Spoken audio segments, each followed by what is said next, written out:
এখন আমরা প্রায় শেষ লগ্নে এসে পৌঁছেছি। আমরা যখন কোনো ভক্ত সম্মেলনে আসি তখন আমাদের মধ্যে মহারাজদের বক্তৃতা শুনে, ভক্তদের বক্তৃতা শুনে একটা অদ্ভুত অনুপ্রেরণা কাজ করে, একটা সুআবেগ কাজ করে। মনে হয় আজ থেকেই যেন আমি ঠাকুরমা স্বামীজির প্রদর্শিত পথে চলব। কিন্তু যখন আমরা ঘরে ফিরে যাই, আবার সংসারের ঘাত প্রতিঘাতের মুখোমুখি হই, তখন ধীরে ধীরে আমাদের সেই সুআবেগ ক্রমশ দ্রবীভূত হতে থাকে, তরল হতে থাকে। আমরা আবার ফিরে যাই আমাদের আগের জীবনে। প্রশ্ন ওঠে, আমরা এই ভাবটিকে কি করে ধরে রাখব? এই প্রসঙ্গে আমি একজনের কথা বলবো। তিনি অর্থনীতিতে নোবেল পেয়েছিলেন, অভিজিৎ বিনায়ক বন্দ্যোপাধ্যায়। আমার খুব প্রিয় মানুষ। তার অর্থনীতির ওপর বেশ কয়েকটি প্রবন্ধের একটি সংকলন আছে, যেটি আনন্দ থেকে বেরিয়েছে। বইটির নাম বিকল্প বিপ্লব। উনি বলছেন যে দেখো, যুগ যুগ ধরে মানুষের আচার ব্যবহারের মধ্যে দিয়ে একটা ইকোনমি তৈরি হয়। আমি যদি মনে করি যে সেই ইকোনমির কোনো খারাপ ফল আছে আর সেটাকে দূর করার জন্য আমি তাকে সমূলে উৎপাটন করে নতুন একটা ইকোনমি তৈরি করব, সেটা সম্ভব নয়। আমাদের যেটা করতে হবে সেটা হচ্ছে ওই সিস্টেমের মধ্যেই এমন কয়েকটি ছোট্ট ছোট্ট পদক্ষেপ নিতে হবে, যেগুলি খুব কঠিন নয়, কিন্তু যার সুদূর প্রসারী ফল মানুষকে উজ্জীবিত করবে, মানুষের জীবনকে সমৃদ্ধ করবে। তিনি একটি উদাহরণ দিচ্ছেন, অনেক উদাহরণ দিচ্ছেন, তার মধ্যে একটি উদাহরণ আপনাদের বলি। সেটি হচ্ছে উগান্ডাতে। উগান্ডা আফ্রিকার একটি দেশ এবং সেই দেশে প্রচণ্ড দারিদ্র্য। সেই দেশের সরকার শিক্ষা ব্যবস্থায় যে টাকা অ্যালট করে তার 24% মাত্র স্কুলে এসে পৌঁছয়। এটি বিভিন্ন গবেষণায় দেখা গেছে। এই কথা জানার পর দুজন ইউরোপিয়ান গবেষক উগান্ডা সরকারকে পরামর্শ দেয়, আপনাদের বেশি কিছু করতে হবে না, আপনারা যখন কোনো টাকা অ্যালট করবেন তখন তার পরের দিনই জনপ্রিয় সংবাদপত্রগুলিতে সেই কথা ছাপিয়ে দেবেন এবং কতদিনের মধ্যে সেগুলি স্কুলে পৌঁছবে এবং কতদিনের মধ্যে সেই কাজ শুরু হবে সেটি জানিয়ে দেবেন। আশ্চর্য কাজ হলো, নতুন কিছু করতে হলো না। যখনই টাকা অ্যালট করত সরকার, সে জনপ্রিয় কয়েকটি সংবাদপত্রে জানিয়ে দিত।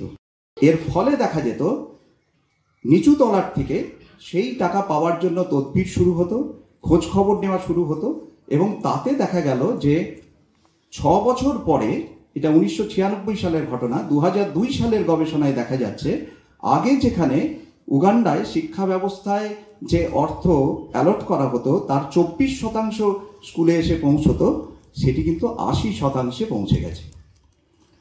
এই ঘটনা দেখে আমার একটা কথা মনে হয়েছে, দেখুন আমরা এতদিন ধরে যে জীবনটা যাপন করে এসেছি, আজ যদি মনে করি সেটাকে আমূল পরিবর্তন করে কাল থেকে একটা নতুন জীবন যাপন করব, একদম সাধু জীবন, যেখানে কোনো অন্যায় থাকবে না, মিথ্যের সঙ্গে কোনো আপোষ থাকবে না, একেবারে শুদ্ধ জীবন, এটা সংকল্প হিসেবে খুব ভালো হতে পারে, কিন্তু বাস্তবে এটা মনে হয় খুব সম্ভব নয়।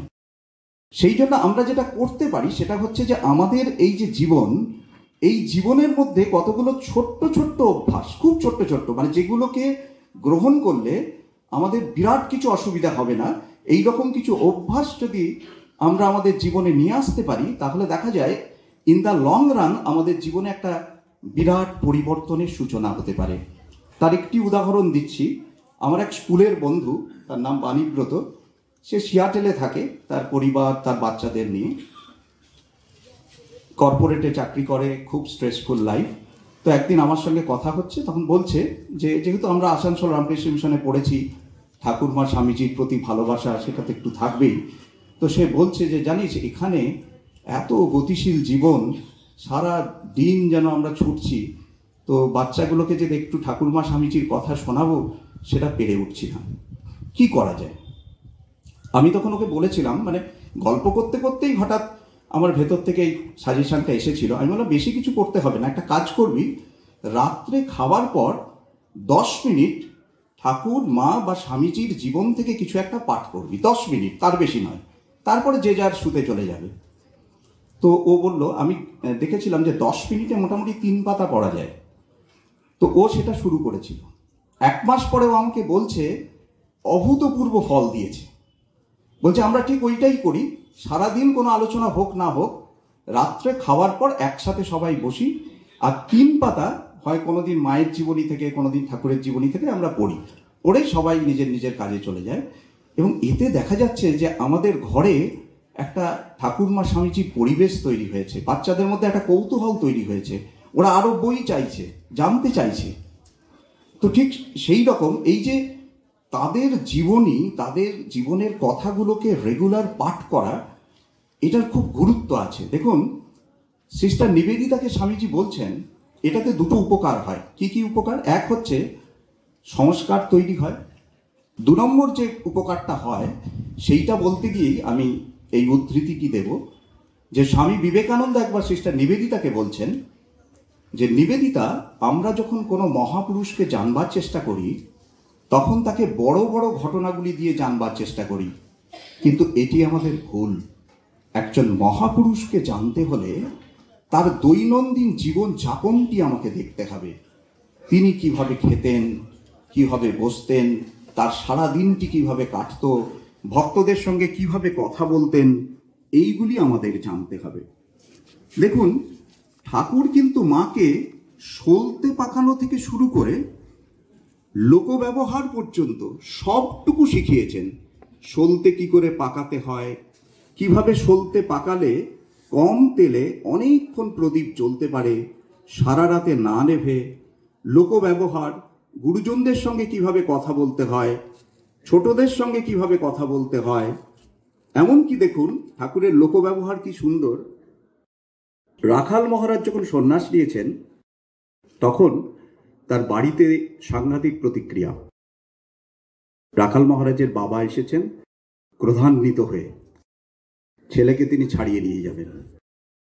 তো ওই রকম ক্রোধান্বিত পুত্রের জন্য উদ্বিগ্ন একজন পিতা যখন ঠাকুরের কাছে এসছেন, তখন ঠাকুর রাখাল মহারাজের খুব প্রশংসা করছেন, তার আধ্যাত্মিক ভাব, তার চেতনা, তার চরিত্র, এই সম্বন্ধে পিতার কাছে খুব প্রশংসা করছেন। প্রশংসা করতে করতে পরিশেষে তিনি বলছেন যে দেখো, ওল যেমন হবে তার মুখিটিও তেমন হবে। অর্থাৎ তার পিতারও প্রশংসা করছেন। তার লোকব্যবহার এত সুন্দর যে ওই ক্রোধান্বিত পিতাও কিন্তু ঠাকুরের কাছে এসে তিনি গলে জল হয়ে গেলেন। তিনি কিন্তু আর রাগ দেখাতে পারছেন না। এবং প্রত্যেকটি বিষয়, যেমন নিমদাতন, ঠাকুর নিমদাতন ব্যবহার করতেন, কিন্তু কোনো কিছুর অপচয় পছন্দ করতেন না। একদিন রামলাল দাদা একটা বড় নিমদাতন নিয়ে এসেছেন, ঠাকুর কিন্তু রাগ করলেন, এত বড় ডালটা ভাঙলি, ছোট্ট ডাল দিয়েই তো আমার কাজ মিটে যেত। তো তিনি তখন ওই নিমদাতনটাকে ছোট ছোট করে কেটে রাখলেন। পরের দিন যখন আবার নিমদাতনের দরকার হয়েছে, রামলাল দাদা আবার একটা ডাল ভাঙতে যাচ্ছেন, ঠাকুর বললেন না, আগের দিন তুমি বড় ডাল ভেঙে এনেছিলে, যে নিমদাতনটা আছে সেইটাই নিয়ে এসো, শুধু শুধু গাছের ডাল ভেঙো না। শ্রীম দেখছেন যে একটি বাচ্চা ছেলে, তখন ঠাকুরের শরীর চলে গেছে, একটি বাচ্চা ছেলে অনেক জল নষ্ট করে স্নান করছে। শ্রীম তার কাছে গিয়ে বললেন, অত জল নষ্ট করো না। ঠাকুর জল নষ্ট করা পছন্দ করতেন না, যতটুকু জল প্রয়োজন ততটুকু জল দিয়েই স্নানটা সম্পূর্ণ করো। আরেকটা জিনিস আমাদের খুব দরকার, যেটা আমরা বারবার ঠাকুরের মুখে শুনছি, সহ্য শক্তি। সংসারে থাকতে হলে সহ্য শক্তিটা খুব দরকার। যে নাশ হয় সে নাশ হয়, কি সুন্দর একটা কথা। তো এই সহ্য শক্তি বলতে গিয়ে আজকে পূজনীয় শাস্ত্রজ্ঞানন্দজি যে অক্ষয় কুমার সেনের কথা বলেছেন, তার কথা আমি একটু বলবো। অক্ষয় কুমার সেন, তিনি বাঁকুড়ার একটি প্রত্যন্ত গ্রামে দরিদ্র পরিবারে জন্মগ্রহণ করেছিলেন। দারিদ্র্যের জন্য তার পড়াশোনাও বেশি দূর হয়নি, পাঠশালা বেরোয়নি। দারিদ্র্য মোচনের জন্য মায়ের কাছ থেকে 1 আনা নিয়ে তিনি কলকাতায় এসেছিলেন ভাগ্যান্বেষণে, এবং শেষ পর্যন্ত জোড়াসাঁকো ঠাকুর বাড়িতে খুব সামান্য বেতনের একটি কাজ পান। কাজটি এই যে জোড়াসাঁকো ঠাকুর বাড়ি ছোট ছোট বাচ্চাদের পড়াতে হবে, এবং তখনই তিনি অক্ষয় মাস্টার নামে পরিচিত হন। সেই বাড়িতেই দেবেন মজুমদার একজন পদস্থ কর্মচারী রূপে চাকরি করতেন। তিনি শ্রীরামকৃষ্ণের ভক্ত, ঠাকুরের কাছে তার যাওয়া আসা ছিল। তা একদিন অক্ষয়বাবু শুনছেন দেবেন মজুমদার কাউকে বলছেন ঠাকুরের কথা, বলতে বলতে পরমহংস শব্দটি তার কানে এসেছে। এইটি শোনা মাত্রই তার ইচ্ছে হয়েছে যে কে এই পরমহংস, আমি তাকে দেখতে যাব। তাকে দেখতে কদাকার ছিল, কৃষ্ণকায়, স্বামীজি তাকে স্নেহে শাকচুন্নি বলে ডাকতেন। তো তিনি খুব একজন সামান্য বেতনের কর্মচারী, তিনি দেবেন মজুমদারকে গিয়ে বলছেন যে আপনি যে পরমহংসের কথা বলছেন আমি তাকে দর্শন করতে যাব। দেবেন মজুমদার কিন্তু ব্যাপারটাকে একদম হেসে উড়িয়ে দিয়েছেন যে তুমি কি বুঝবে। তারপরে তিনি প্রায়ই দেবেন মজুমদারকে অনুরোধ করেন, কিন্তু তিনি ব্যাপারটাকে হেসে উড়িয়ে দেন। শেষে তিনি একটা উপায় বার করলেন। তিনি দেবেন মজুমদারকে খুব সেবা করতে লাগলেন। তিনি ঘুম থেকে ওঠার আগেই তার তামাক সেজে রাখেন। তিনি তো অবাক হয়ে যান, এইরকম তামাক কে সেজে রাখলো। তারপরে এত সেবা দেখে তিনি প্রশ্ন করছেন যে এইসব সেবা কে করছে। তখন অক্ষয়বাবু বলেন যে আমি আপনাকে প্রসন্ন করার চেষ্টা করছি যাতে আপনি আমাকে সেই পরমহংসের কাছে নিয়ে যান। পরিশেষে একদিন তিনি ঠাকুরের কাছে তাকে নিয়ে গেলেন। ঠাকুরকে দেখা মাত্রই অক্ষয়বাবু মোহিত হয়ে গেলেন, মুগ্ধ হয়ে গেলেন। এই দর্শন লাভের 1 বছর আগে তিনি একজন বৈষ্ণব গুরুর কাছে কৃষ্ণ নাম নিয়েছিলেন। তার মনে হলো তিনি যেন কৃষ্ণকেই দেখছেন। এরপর তিনি বহুবার দক্ষিণেশ্বরে গেছেন, বহুবার। কিন্তু একটি অদ্ভুত ব্যাপার, ঠাকুর কিন্তু তাকে প্রণাম করতে দিতেন না। তিনি যখনই প্রণাম করতে যেতেন ঠাকুর পা সরিয়ে নিতেন, থাক থাক হয়েছে। ঠাকুর তার সঙ্গে কথা বলতেন না, ঠাকুর তার ছোঁয়া খেতেন না। দিনের পর দিন আপাত দৃষ্টিতে অবজ্ঞা অবহেলা পেয়েছেন, কিন্তু তিনি কখনো যাওয়া বন্ধ করেননি। 2টি কারণে। তিনি বলছেন ঠাকুরের কাছে আমি এক অদ্ভুত আকর্ষণ অনুভব করতাম, তাকে না দেখে আমি থাকতে পারতাম না। দ্বিতীয়ত, আমার মনে হয়েছিল তিনি যদি কোনোদিন আমার বুকে হাত দেন তাহলে আমার কৃষ্ণ দর্শন হবে, আমি কৃষ্ণকে দেখতে পাব, যেহেতু তার ইষ্ট ছিলেন কৃষ্ণ। এই 2টি কারণে এত অবজ্ঞা সহ্য করেও তিনি ঠাকুরের কাছে যেতেন। তার মুখে শুনুন, তিনি বলছেন আমার সঙ্গে ঠাকুর যেরকম ব্যবহার করতেন এমন যদি অন্য কোনো লোকের সঙ্গে হতো তাহলে সে প্রাণ গেলেও তার কাছে আর যেত না। কত লোকে তার পায়ে হাত দিয়ে তার পায়ে হাত বোলাচ্ছে, আমি পা ছুতে গেলেই তিনি পা সরিয়ে নিতেন, বলতেন হয়েছে হয়েছে, কোনো কথা বলতেন না, তাকাতেন না। কিছু বলতে গেলেই বলতেন মনের ময়লা পরিষ্কার হোক, তারপর হবে। এসব কিছুর পরেও অবতার পুরুষদের আচরণ দূরকেও তিনি কিন্তু যাওয়া থামাননি। অবশেষে তার জীবনে কৃপা এসেছিল। সেটা কবে জানেন? 1886 সালের 1 জানুয়ারি। ঠাকুর যেদিন কল্পতরু হলেন, তিনি যেদিন অকাতরে সকলকে কৃপা বর্ষণ করছিলেন, সেদিন 2টি জহর চাপা ফুল দিয়ে এই অক্ষয় কুমার সেন ঠাকুরকে প্রণাম করেন।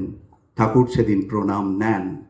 তারপর তিনি ভয়ে সংকোচে দূরে অপেক্ষা করছেন, না জানি আবার যদি ঠাকুর তাকে কোনোভাবে অপমান করেন। কিন্তু আজ তিনি তাকে কৃপা করলেন, বললেন কি গো বলে কাছে ডাকলেন। কাছে ডেকে কি হলো সেটা তার কথাতেই শুনুন। পরে প্রভু ফিরিলেন ভবনের পথে, দাঁড়িয়ে আছিনু মুই অনেক তফাতে। দূরে থেকে সম্ভাসিয়া কি গো বলি মোরে, পরশিয়া হস্ত দিয়া বক্ষের উপরে।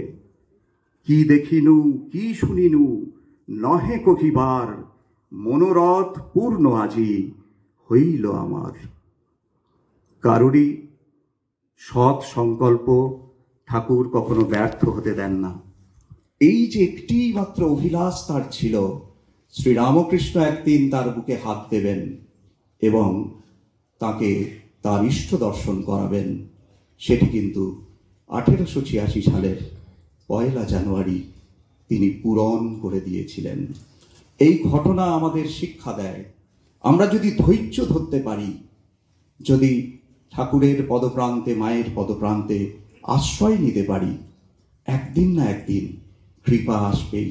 আপনারা ভেবে দেখুন, ঠাকুরের বাংলা জীবনী যদি আমরা স্মরণ করি তাহলে দুটি গ্রন্থের কথা আমাদের মাথায় আসে।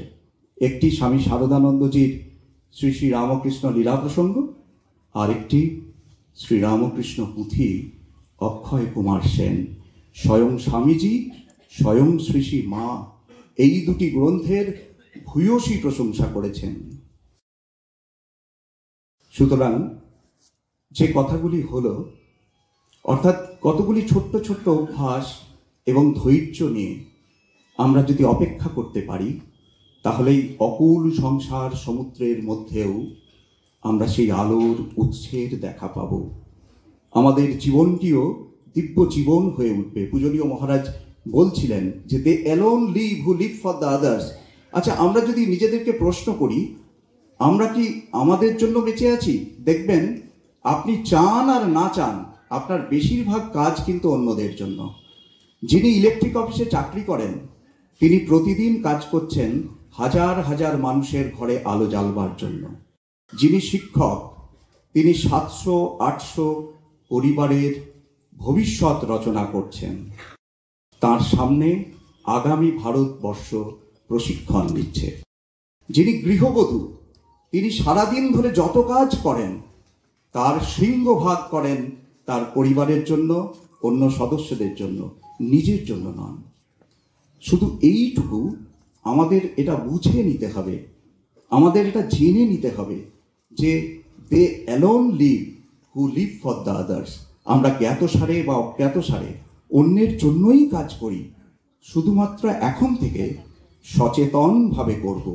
আর এই সচেতনভাবে যদি করতে পারি, তাহলে আমাদের জীবনটা আর সাধারণ জীবন থাকবে না, সেটা হয়ে উঠবে দিব্য জীবন।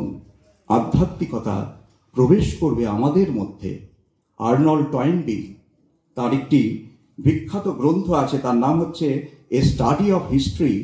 তাতে তিনি বলেছেন, 25টি সভ্যতা দৃষ্টান্ত দিয়ে বলেছেন, এই সভ্যতাগুলি সাফল্যের চূড়ান্ত শিখরে উঠেও সেগুলি ধ্বংসপ্রাপ্ত হয়েছে শুধুমাত্র আধ্যাত্মিকতার স্পর্শ ছিল না ওই সভ্যতাগুলির মধ্যে। আমাদের জীবনে যদি আধ্যাত্মিকতার স্পর্শ না থাকে, সে জীবন শুকিয়ে যাবে মরুভূমির মতো।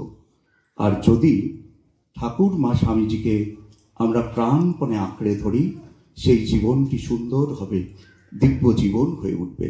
সকলের ওপর ঠাকুর মা স্বামীজির আশীর্বাদ বর্ষিত হোক, এই প্রার্থনা রেখে আমার এই ছোট্ট সমাপ্তি সূচক মন্তব্য মহারাজ আমাকে বলেছিলেন যে তুমি লাস্টে একটু বলবে, সেটি আমি শেষ করলাম।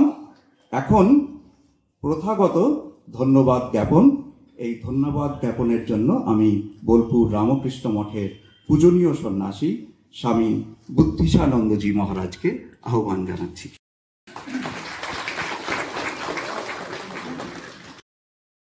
অভি মোরা ভাই, অভি মোরা সব বিবেক